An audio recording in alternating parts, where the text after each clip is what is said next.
What's up, everybody? It's Jeffrey Lyles, welcoming you to another installment of Lyles Figure Files. Yes, I'm still blown, still in mourning, just pissed off because my beloved San Francisco 49ers didn't get the job done for yet another playoff run. Although it was a fun ride, we beat the Cowboys, beat the Packers, so I'm mostly happy. I just want to beat those sorry tail rings. We're not here to talk about football. We're here to talk about WWE reveals from this past weekend, and there's a lot to be excited about, but not so much on the basic line. Mattel has been killing it with the WWE Elite series, the Ultimate Edition sets, those vehicles. I mean, we've got a new ATV coming out. We've got an ambulance. We've got a lot of cool stuff from Mattel.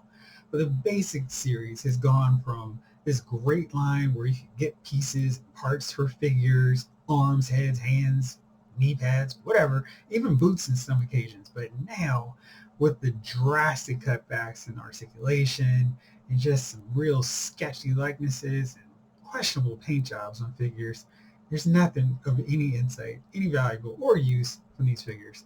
The Miz figure from Basic 129 just looks awful. He looks like an old Jax figure, super out of scale, small head, just like they took the head, the body from a suited figure like a JBL and just plopped the Miz on it. It looks bad. And also another really bad figure that I just had to show you was the Carmella figure, which looks ghastly. I don't know what they were doing. I've seen the Mandy Rose figure. I saw that while I was at Walmart the other day. I just don't understand what they're doing with these figures with the sculpts, because if nothing else, if there were good head sculpts for these basic figures, maybe you could use them for something else. But at this point, they're not worth $11. They weren't worth $10, but now that they've raised the price up to $11.99, no buys whatsoever. So, but let's talk about something that is exciting. The Elite Series 93. So we got these new figure reveals. Nothing new in terms of who we saw, just more photos. And that's always cool to see where we're going with this line and different kind of looks for them. First off, I want to take a look at Cesaro. And this figure is pretty good. I think the parts are still not quite right. Like, they haven't cracked the right formula for Cesaro figures.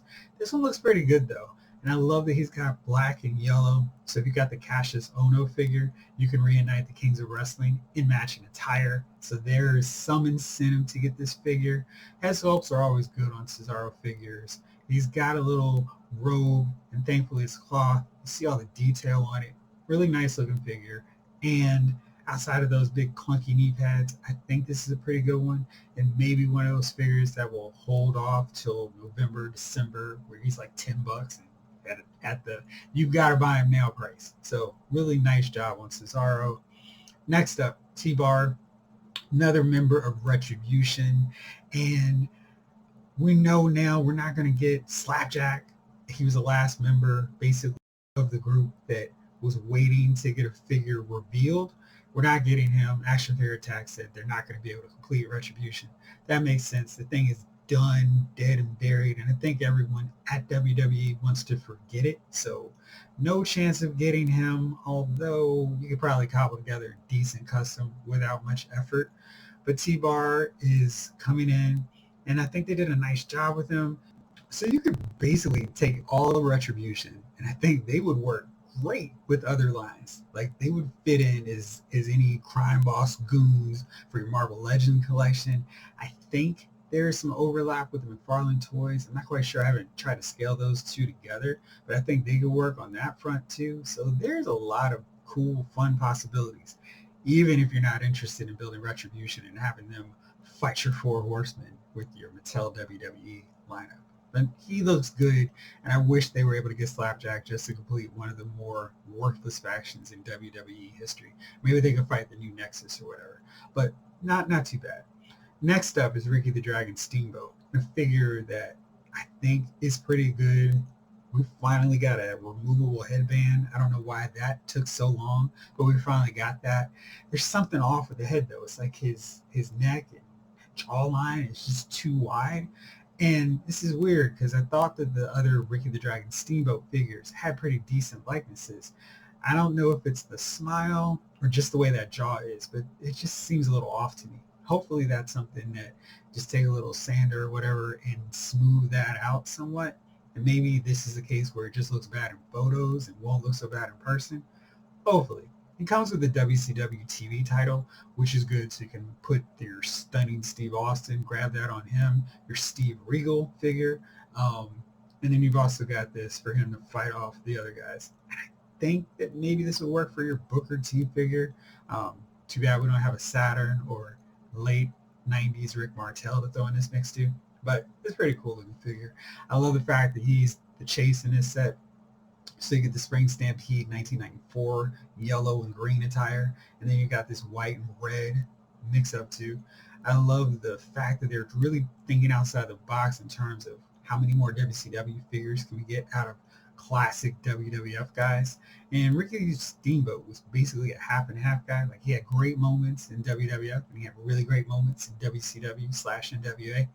I think just because of my bias towards the Dangerous Alliance era, I'm going to say that his time in WCW/NWA was a little bit better, even though he has one of those iconic matches from WrestleMania 3 with the Macho Man. But I think you can kind of tilt odds with his feud against Flair in '89. And then, of course, one of my all-time favorite WCW feuds where he, Sting, Dustin Rhodes, Barry Windham, Ron Simmons, etc., took on the Dangerous Alliance and culminating in that amazing War Games '92 match. Great. So we got Ricky Steamboat. Always happy to get more of him, and we'll happily buy any other Dragon figures they put out. Maybe the next one will have him in his full-out Karate Kid-inspired era, where he's wearing the black tights and the headband and the wraps around his arms, just because that's what Karate guys did in the '80s.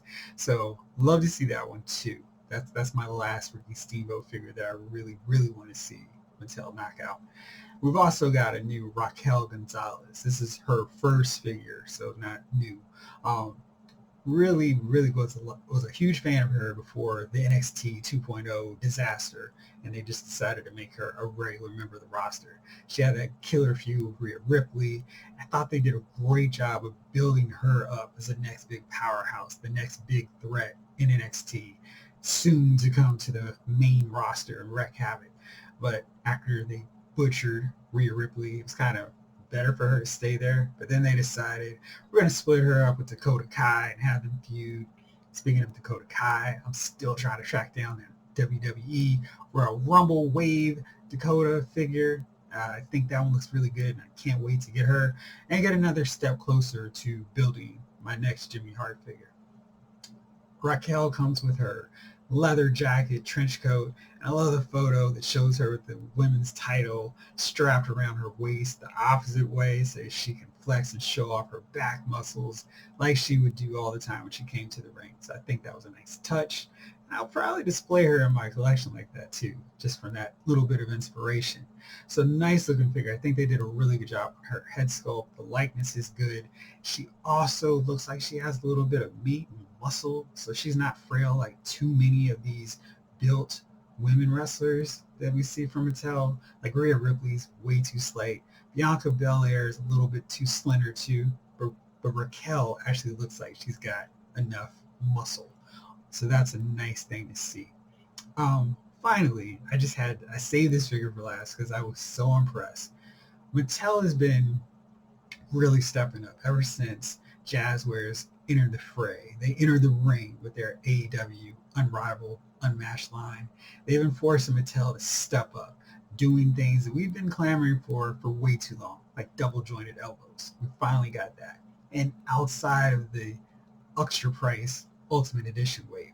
So now the next step in their evolution of making better figures is plastic jackets that are actually able to be moved so you can move the figure's arms. It's no longer the straight jacket situation. You know that deal where every time you got a figure, they had the plastic jacket on, and it was so much strain and stress trying to take the figure out of it because it was just locked in. You had to do all this maneuvering, and if the figure's elbow happened to bend at the wrong point, or the hand got caught in there, it was a disaster. And if you really weren't paying attention, you could break those joints just trying to get the figure's jacket on and off. Now they cracked the code so you can pose and move the figure. I'll try to insert this video to show how it actually works, and I don't know how these stop motion animation guys are doing this stuff, and it's just like magic to me. But you can actually see the movement of Seth Rollins with the jacket doing different things. I love that. I love what they're doing with that ringside collectibles Undertaker with the removable singlet where you can pull it down. That's really cool. I love that innovation. We're seeing the prices go up on all these figures across the board. Star Wars, Marvel Legends, WWE. And this kind of thing shows the value. It's like, all right, we're adding double jointed elbows to all the figures. Okay, I can deal with that. That's a nice improvement. I see where an uptick in price is going. I mean, not that that wasn't something they could have done years ago, but now they're doing it along with the price hike. So it's like, okay, I'll go along. I'll play along with it. You're doing something to show some, hey, we're not just jacking the prices up. We're not lowering paint apps. I'm not giving you crappy quality control figures that don't have anything.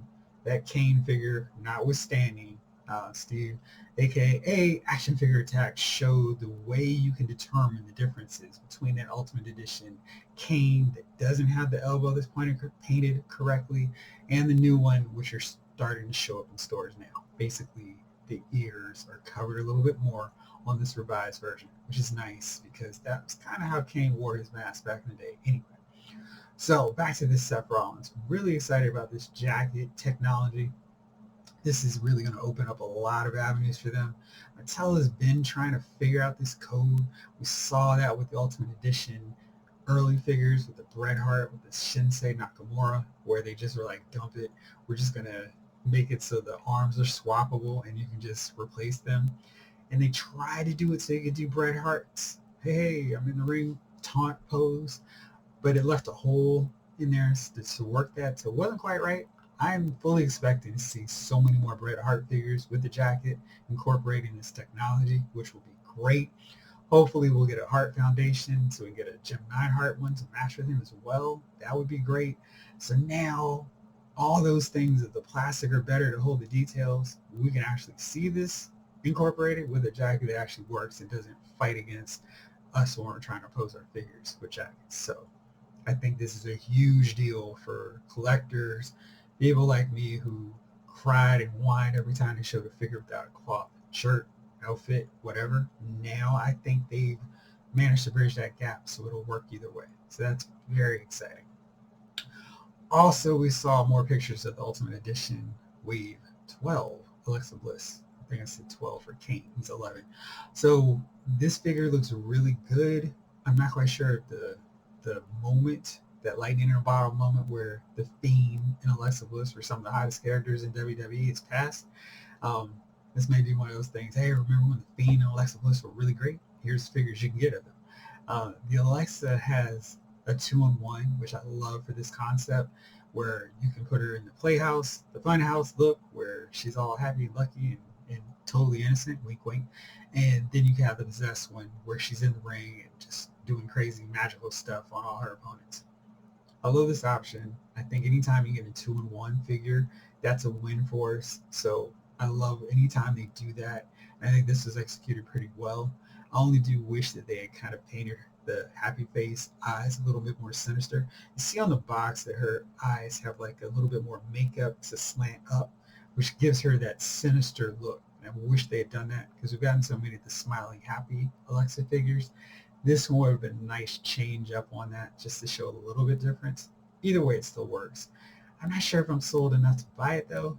I feel like that's a figure that at the end of the year, if it's still around and at a really decent price, I may bite. Otherwise, I think I'll be okay letting this one go. So that's that. They also showed some more pictures of that ringside collectible Undertaker. I hated that period of WWF where it's basically, hey, you were in WCW, right? You're going to take a loss to somebody from WWE. Hated it because I just felt like they just totally trashed WCW, even though they had all those guys and the ECW guys under the same umbrella. And it could have been so much better. I'm not going to rebook the Invasion tonight, but yeah, just an oversight. I wish they had done better with that. So I don't know if I need that one. Still need to get the ringside ECW Cactus Jack because that was one of my favorite times of Mick Foley's career. So definitely get that one on the radar. Also today, the pre-orders for Legends 14 went up. So that means you can get the Road Dogg China to get one more step closer to finishing off the DX Invasion Army outfits. and ring gear. Love that 2-in-1 once again. Then get your Mean Mark Callus with the Heart Punch glove, the vest, skyscraper attire. And we just need a Dan Spivey so we can complete the team, do the whole versions of the skyscrapers. I guess if you could find a mask, you could do the last final version that lost to the LOD in that Chicago street fight when Doom decided, you know what, we're just going to be the best tag team in the NWA right now. So we're just going to start that thing right now, feuding with the Road Warriors. And last but not least is Edge. And I think this is one of the better likenesses we've gotten of Edge. He also has a Chase with the white tights and red tights. So that's really good. 2 options. Love those for our legend figures. And all those pre-orders up on targets.com. I'll put the links down at the bottom of the link. I'll put the links at the bottom of the video. And as I last checked, they were still on the site. And even better, they were $19.99, not the retail price of $21.99. So make sure if you are interested, you grab them now before the price goes up and you realize, wait a second, we raised prices on these figures. So check those out for sure. Let me know what you think about Elite 93, which figures you're getting from this wave, Ultimate Edition, Alexa Bliss, and Legends 14. All right, so that's it for this episode. I will be back very soon because I have a list of WWE figures I want to see specifically on Legends front I want to see for 2022. So I'm going to put that out, finish gathering all the photos, and yeah, I'm just going to bombard you with that real soon. But thanks so much for watching as always, and I'll be back with more Mattel stuff later on this week. This episode of Louse Figure Files has been filed.